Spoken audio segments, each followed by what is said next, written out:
Hi friends, today we will learn about React Native setup. So our tutorial contains about React Native pros and cons, set up a new project, file structure and adding React Native in already existing project. So let's start today's session about React. What is React Native? React. React is a framework for implementing UI view for mobile and web application. You just need to write your UI view code in JavaScript and same code can be run on mobile devices. Native. Currently, React Native is supported only for iOS and Android device.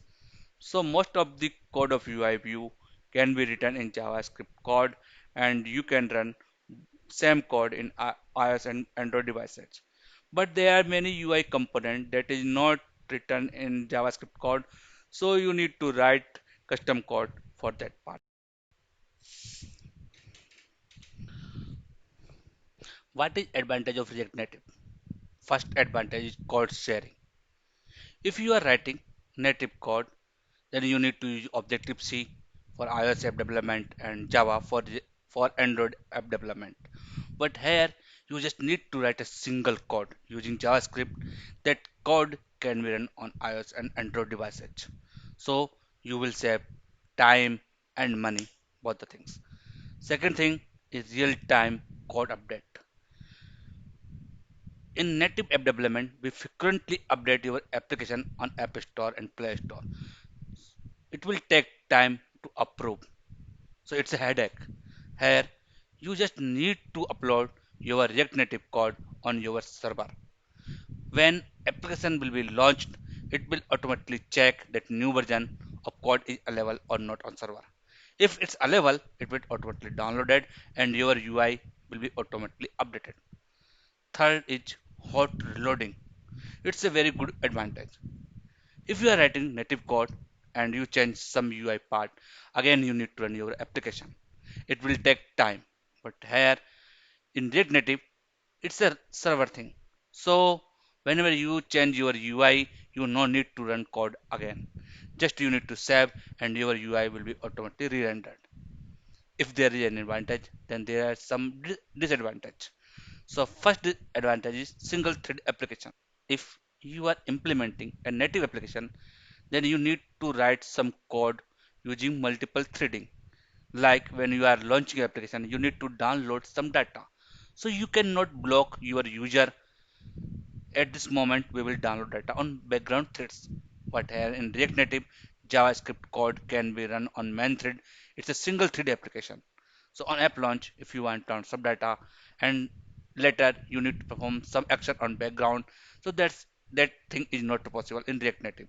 So you need to block main thread and need to show some kind of loader on screen to show user that something is performing. Second thing is data storage. Main purpose of React Native is implementing UI. So they did not provide any kind of framework for data storage. Async storage is available, but it's only for storing data with key. That is not supported for relationship. Third is Facebook license.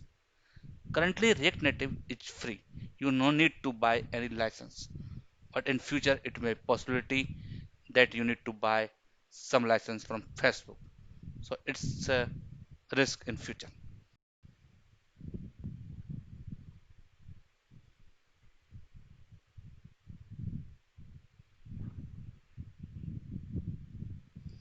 So how can we set up React Native?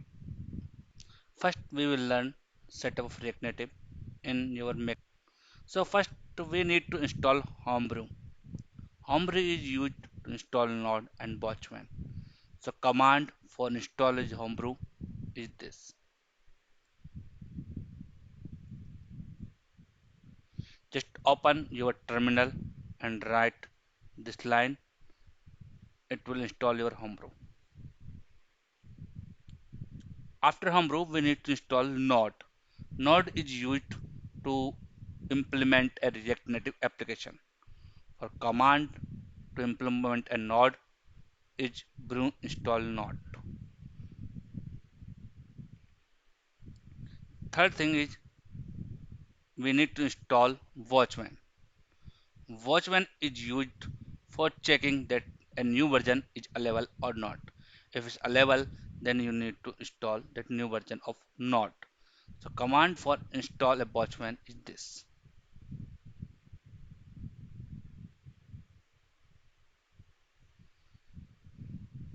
After that, we need to install React Native. So command to install a React Native is npm install -g React Native CLI.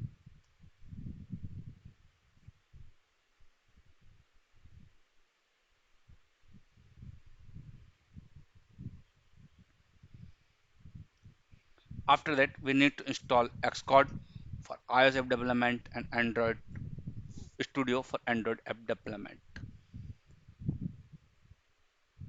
After everything is set up, we can implement your first application.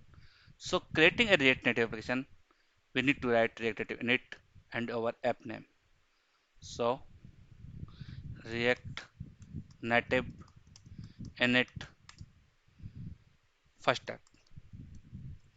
First app is your app name.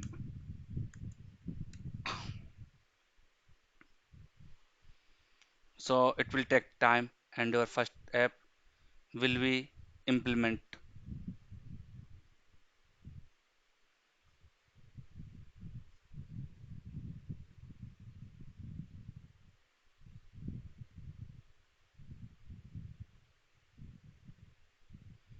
You can check first it is creating a React Native module, then just metadata everything and your first native is implemented.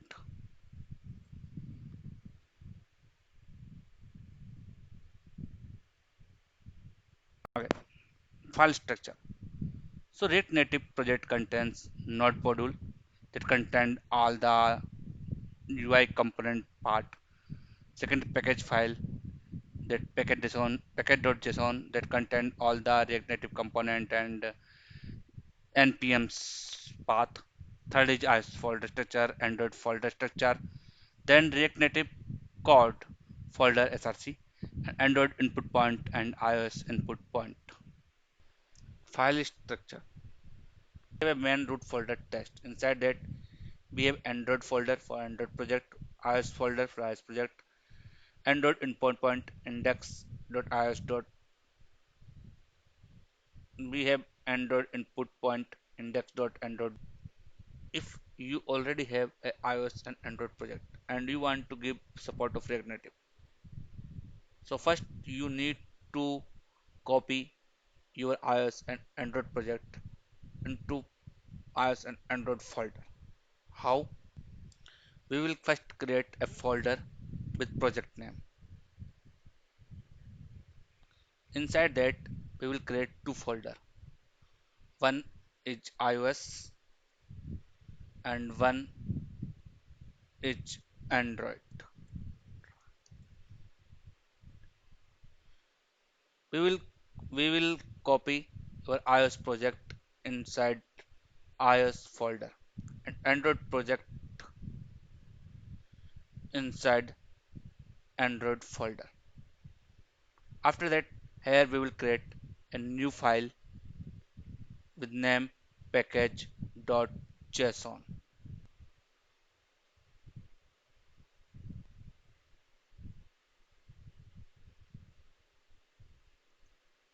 In package.json file, we will copy following code and save.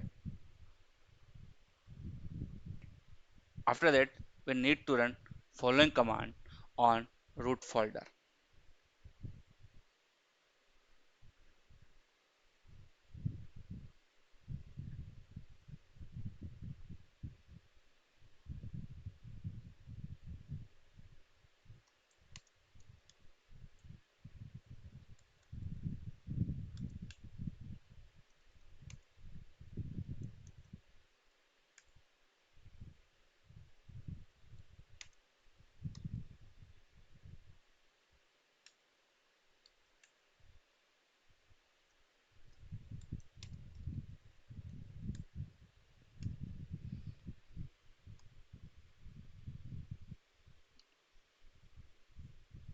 you need to write following command.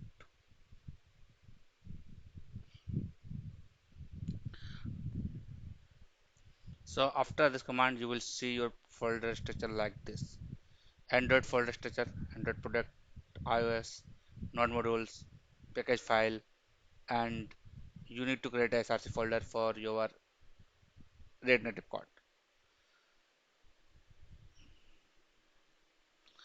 After that, for iOS project, you need to create a pod file. So first you need to init pod init. After set up a pod file, you need to copy this code and you need to paste this code in your pod file. Just you need to save, and after save, you need to run your pod install command. For more information about pod, check iOS pod files.